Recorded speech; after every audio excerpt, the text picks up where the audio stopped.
बिस्मिल्लाहिर्रहमानिर्रहीम। Dear students, last lecture में हमने डिस्कस किया था 2.5 का क्वेश्चन 1 और उससे नेक्स्ट वीडियो में हमने डिस्कस किया था क्वेश्चन नंबर 2।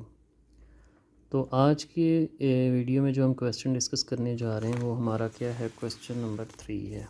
क्वेश्चन नंबर 3 में हमने क्या करना है, right the real and imaginary part of the following numbers.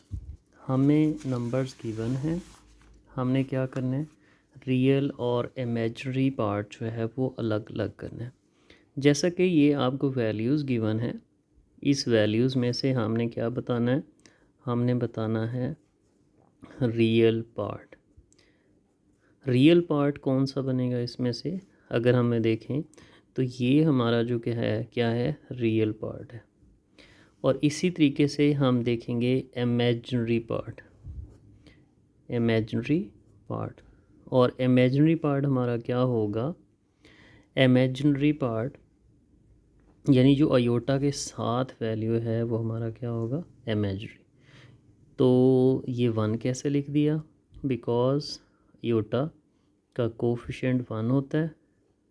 जैसा कि हम कहते हैं अलजेब्रा में ए का कोफिशिएंट 1 है, हम लिखते नहीं हैं, वैसे ही हमने अयोटा यानी हमारे पास ये जो है अयोटा का कोफिशिएंट 1 है, वो हमारा बेसिकली क्या है, इमेजिनरी पार्ट है।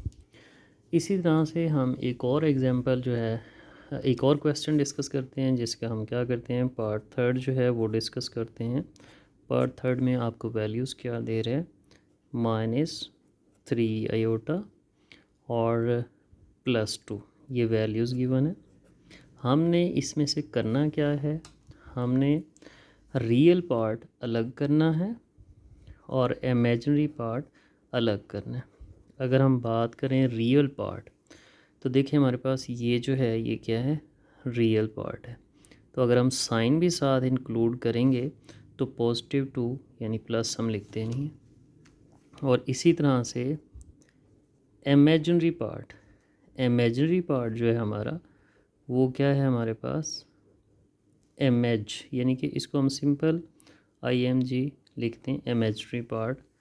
इमेजिनरी पार्ट हमारे पास क्या होगा, अयोटा वाली वैल्यू। तो अयोटा वाली वैल्यू देखिए हमारे पास ये क्या है, इमेजिनरी पार्ट है, अयोटा हम लिखते नहीं हैं, और विदाउट अयोटा तो ये हमारे पास क्या आ जाएगा, इमेजिनरी पार्ट आ जाएगा। इसी तरह से एक और क्वेश्चन है, अगर हम वो डिस्कस करें, जैसा कि 5th पार्ट की अगर हम बात कर लेते हैं, तो 5th पार्ट में हमें दे रहे हैं ओनली -3 अयोटा। अब -3 अयोटा जो है, तो इसको हम स्टैंडर्ड फॉर्म में लिखने पे आएँ तो हमारे पास लिखा जाएगा 0 - 3 अयोटा। तो इसका मतलब ये हुआ कि रियल पार्ट नहीं था, जो कि हमने लिखा 0 है, तो रियल पार्ट इसका मतलब हमारा 0 हुआ। और अगर हम बात करते हैं इमेजिनरी पार्ट की, तो इमेजिनरी पार्ट जो है हमारा, अगेन अयोटा का कोफिशिएंट विद साइन, पॉजिटिव होता तो हम प्लस ना लिखते, माइनस है तो -7 लिखेंगे, तो ये इमेजिनरी पार्ट हमारा हो गया। इसी तरह अगर हम 6 पार्ट्स की बात करते हैं, तो 6 पार्ट भी हमारा कुछ ऐसे ही है, इसको भी हम सिंप्लीफाई कर ही लेते हैं। देखिए हमारे पास वैल्यू क्या दे रहा है, हमें दे रहा है 2 + 0 अयोटा। तो इसमें हमने बताना क्या है, हमने बताना है रियल पार्ट, जो कि हमारे पास रियल पार्ट देखें तो 2 है, और साथ ही हमने दूसरा काम क्या करना है, इमेजिनरी पार्ट बताना है। तो इमेजिनरी पार्ट अगर देखें उसने खुद दिया हुआ है अयोटा का कोफिशिएंट 0, तो इसका मतलब 0। इन अदर वर्ड्स अगर देखा जाए तो ये वैल्यू सिर्फ ओनली 2 ही थी, ठीक है, लेकिन उसने हमें एक एक्स्ट्रा इन्फॉर्मेशन दे दी।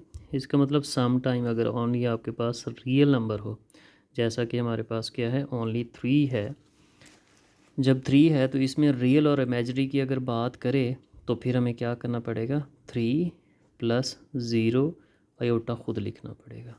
तो ये हमारे पास क्या हो जाएगा, रियल पार्ट हो जाएगा, ठीक है, और ये हमारे पास क्या हो जाएगा, इमेजिनरी पार्ट हो जाएगा, ठीक है। यानी जब ओनली हमें कांस्टेंट नंबर दे फिर हम उसको इस फॉर्मेट में लिख सकते हैं। जैसा कि एक प्रीवियस क्वेश्चन में हमें जो है उसने इमेजिनरी पार्ट दिया हुआ था, हमने उसको फॉर्मेट कंप्लीट स्टैंडर्ड फॉर्म में लिखने के बाद डिसाइड कर लिया।